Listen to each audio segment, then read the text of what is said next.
Can you believe I'm going no makeup in a video? Wow, this is weird. So yesterday I finished reading the second book in the Heroes of Olympus series, The Son of Neptune by Riordan.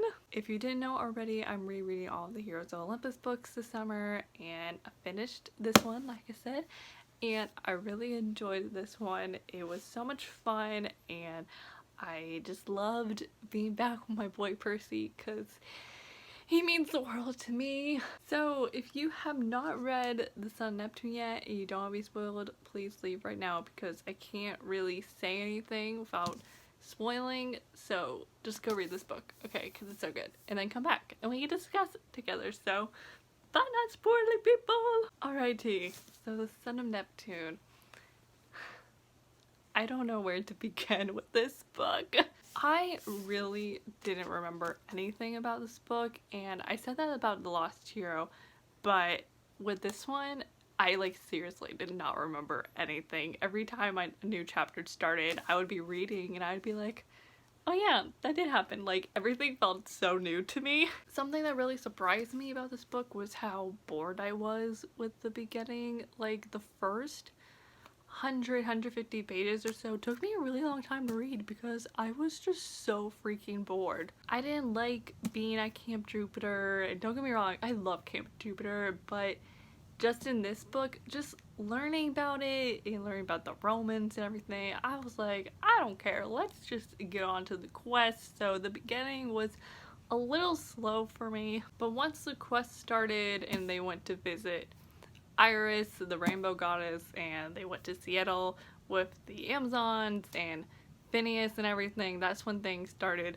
really picking up for me and I was starting to really enjoy the book, especially the Phineas part. I think that scene is honestly so iconic. Now I'm going to talk about the characters, and like with The Lost Hero, we have 3 characters in this book, except for this, we actually know one of the characters already, which is Percy Jackson. I loved being back with Percy, don't get me wrong, but it really hurt to read his chapters because yes, his memory is gone, but he still remembers Annabeth, and my heart couldn't take it. It was so heartbreaking to read Percy think about these details about Annabeth. And for example, when he was in the library with Hazel and Frank and they were looking for Ella, he was thinking to himself, oh my god, Annabeth would really like to be in this place because she likes books and architecture, and he's slowly, realizing something about her, and then it all just blanks, and it was so devastating. We know how much Percy's been through with the Titan War and everything, so for this to happen to him, it just hurt so much, and I hate Hera even more now for doing this. I just want Percy to get a break. He and Annabeth deserve a 5-year break from demigods and monsters and everything because they've been through too much, and the worst thing is that I know they're going to go through more stuff in the next books and my heart is not ready for it. I'm going to move on now before I start crying about Percy and Annabeth, and I'm going to talk about Hazel because oh my god, I love this girl so much. I hate to say this, but I completely forgot about Hazel's backstory, and I even forgot what her powers were. When she started talking about lifting gold and diamonds and stuff from the ground, I was like, oh yeah, that is something you can do. But my girl Hazel, she went through so much, and I was just heartbroken reading about her past and everything with Sammy and moving to Alaska and raising the giant.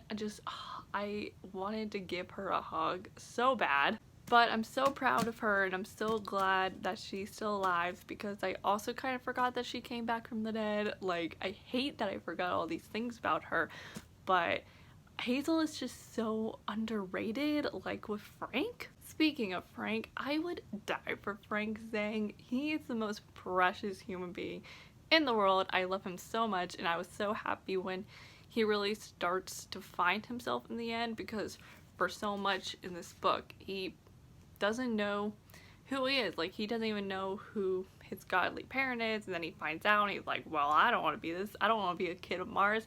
And he's just very confused and lost, and I was so happy when he realizes who he really is. Frank is also super cool with his transforming abilities. Like, at the end when he transforms into the elephant and defeats the giant, I was like, heck yes. And I love Hazel and Frank together so much. They're so soft and precious. However, I will say it is a little weird that Hazel is 13 and Frank is 16. I didn't realize there was that big of an age difference between them, and I'm kind of like, that's not good. But I still ship them super hard, and they deserve all the happiness in the world, so it's fine. Another thing about Frank and Hazel, and I was kind of starting this, Hazel and Frank are both very underrated characters, so that's why I forgot so much about them, because I feel like they're not really talked about in the fandom, and especially in the later books of this series, you don't get to see them that much. They don't even have POVs until House of Hades, and that's it for them. Like, they just don't get a lot of time, and that's why I feel like I forgot so much about them, because they're just not talked about and they're not really in these books, which is terrible, by the way. Hazel and Frank are so powerful. Like, Frank can turn into anything and he's a super good archer. Meanwhile, Hazel has the fastest horse in the world and she can lift up any type of metal or whatever, and they just have so much power. So it sucks to see them be pushed back because they are truly awesome. If Rick ever writes another spin-off series, I would love it to be about Hazel and Frank, because they deserve so much better. They deserve more screen time because they're so freaking cool. The last character I want to talk about for just a quick moment is Octavian, because oh my god, I hate this boy so freaking much. Every time he showed up in this book, I was like, can you please leave, because I hate you. He is a psychopath. He is so insane, and I hate that I have to see him again. The last thing I want to talk about is the end, because I love when Percy, the new praetor of New Rome, gets this video letter from Leo, and he's like, hey guys, what's up? I'm Leo. Me and some friends are coming on this Greek warship called the Argo II, so if you see us in the sky, like, don't shoot us down. Percy tells the Romans this, and they obviously think the Greeks are going to attack, and Percy's like, no, like, they're good guys, just stand down. And then they see the warship coming and everyone's freaking out, and Percy's like, this could either go really bad or this could go super well, because I'm gonna be reunited with Animus. I just loved seeing Percy so happy, because he's waited so long to be reunited with the one person he remembered, and she's finally coming, and he does not care if everything goes downhill. All that matters to him is that Animus is coming back to him, and I love them so much.